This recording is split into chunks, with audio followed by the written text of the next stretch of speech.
Praise the Lord. இந்த August மாதத்தில் 3ஆம் தேதி ஆகிய இந்த திங்கட்கிழமையின் காலை வேளையில் தேவ சமூகத்தில் வந்திருக்கிற ஒவ்வொருவரையும் கர்த்தர் ஆசீர்வதிப்பாராக.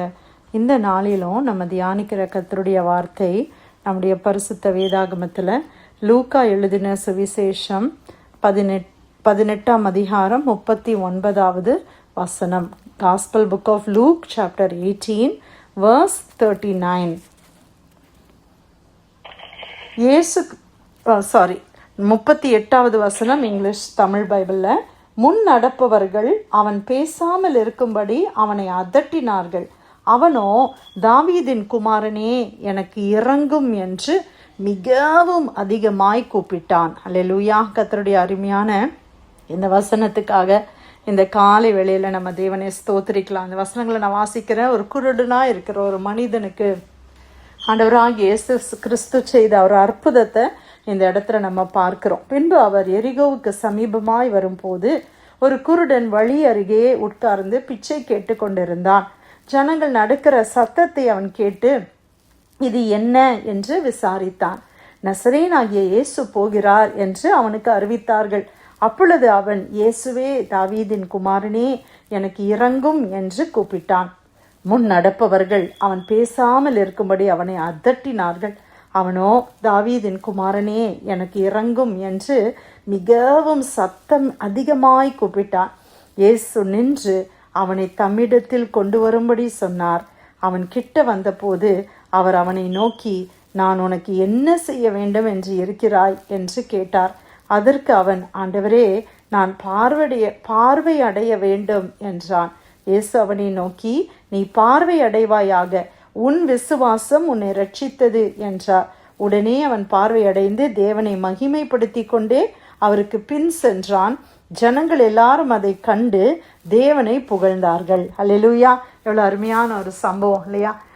குருடனாய் இருந்த ஒரு மனுஷன், பிச்சை கேட்டு கொண்டிருந்த ஒரு மனுஷன், எல்லா நாளையும் போல அந்த நாளும் அவன் ஒரு நார்மல் டே, ஒரு பிச்சை கேட்டுட்டு அவன் இருக்கிற ஒரு சூழ்நிலை. ஆனால் அன்றைக்கி ஒரு வித்தியாசமான காரியம் நடக்குது.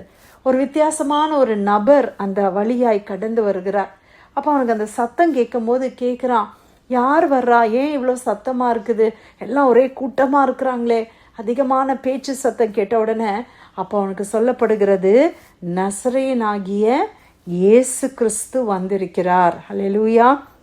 உடனே அவனுக்கு அந்த இயேசு கிறிஸ்துவனுடைய ஒருவேளை செய்தியை குறித்து அவன் கேட்டிருக்க கூடும் இல்லையா? அநேக அற்புதங்களை செய்கிறவர், போதனைகள் எல்லாம் இப்படிலாம் அவர் செய்கிறாரு அப்படின்ற நியூஸ் அவன் கேட்டதுனால, இயேசுன்ற வேர்டை கேட்ட மாத்திரத்தில் அவன் என்ன செய்கிறான்? இயேசுவே, தாவீதின் குமாரனே, எனக்கு இரங்கும் என்று கூப்பிட்டான். உடனே அவன் என்ன செய்கிறான்? இதுதான் எனக்கு சான்ஸ், இதுக்கு மேலே எனக்கு சான்ஸ் இருக்காது, என்னால் போய் அவரை பார்க்க முடியாது, ஆனால் நான் இருக்கிற இடத்துக்கு இயேசு வந்திருக்கிறாரு, இந்த சான்ஸை நான் விட்டுறக்கூடாதுன்னு சொல்லி அவனுக்கு தெரிந்ததெல்லாம் இயேசு தாவீதின் குமாரன், அவ்வளோதான். அவனுக்கு வேறு எதுவும் ரொம்ப தெரியல. அவன் எப்படியாய் கூப்பிடுகிறத பார்க்குறோம். இயேசுவே, தாவீதின் குமாரனே, எனக்கு இரங்கும், எனக்கு பார்வை கொடுங்க அப்படிலாம் கேட்கல. அவன் என்ன கேட்குறான்? எனக்கு இரங்கும், have mercy on me, Jesus son of David, have mercy on me, எனக்கு இரங்கும் அப்படின்னு சொல்லி அவன் கூப்பிடுகிறான். கொஞ்சம் யோசித்து பாருங்கள், எவ்வளோ கூட்டம் இருந்திருக்கும். இயேசு கிறிஸ்து போகிறாரு, எத்தனை பேர் அவருக்கு பின்னால் போயிருப்பாங்கல்ல, எவ்வளோ அதிகமான கூட்டம் நிறைந்த இடமா இருந்திருக்கும். சத்தம் எப்படி இருந்திருக்கும்? ஒரு மார்க்கெட் பிளேஸை விட பயங்கர சத்தம் இருந்திருக்கும். ஆனால் இவன் என்ன செய்கிறான்? ஆண்டவரை கூப்பிடுகிறத பார்க்குறோம். சரி, நம்ம கூப்பிடுறது என்ன, அவர் காதலியாக போய் விழப்போகுது அப்படின்னு அவன் நினைக்கல. பிரியமானவர்களே, அவன் கூப்பிடுகிறான். அவனால் முடிந்தது அதுதான், அவன் கூப்பிடுகிறான். அப்போ பாருங்க, பக்கத்தில் உள்ளவங்களாம், முன் நடப்பவர்கள் எல்லாம், நடந்து போகிறவங்கெல்லாம் என்ன சொல்கிறாங்களாம்? அவனை பேசாமல் இருக்கும்படி அவனை அதட்டினார்கள். இவன் யாரு? ஒரு பிச்சைக்காரன்.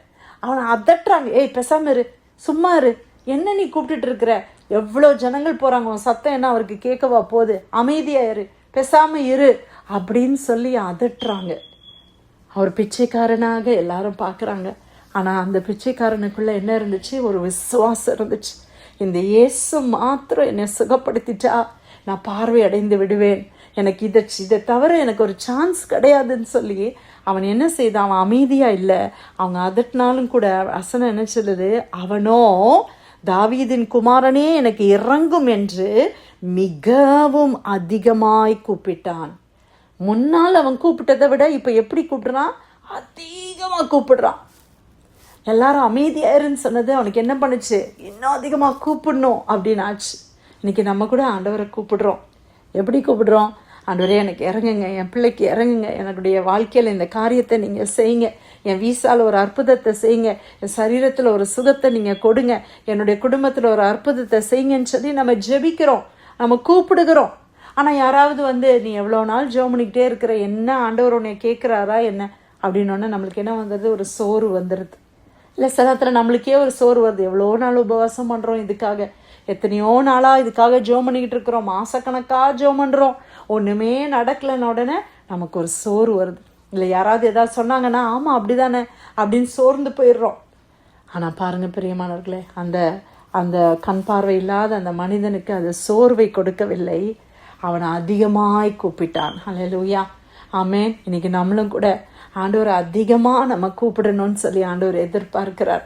பாருங்க, அவன் அதிகமாக கூப்பிட்டான், இயேசு நின்றார். அடுத்த வசனம் அப்படி தானே சொல்லுது, அந்த சத்தத்தை கேட்டு இயேசு நின்றார். அவரால் அடுத்த அடி எடுத்து வச்சு போக முடியல, அவர் அப்படியே நிற்கிறாரு. He stopped Jesus. அவனுடைய அழுகை, அவனுடைய சத்தம், அவனுடைய கூப்பிடுதல் இயேசுவை நிறுத்தினது.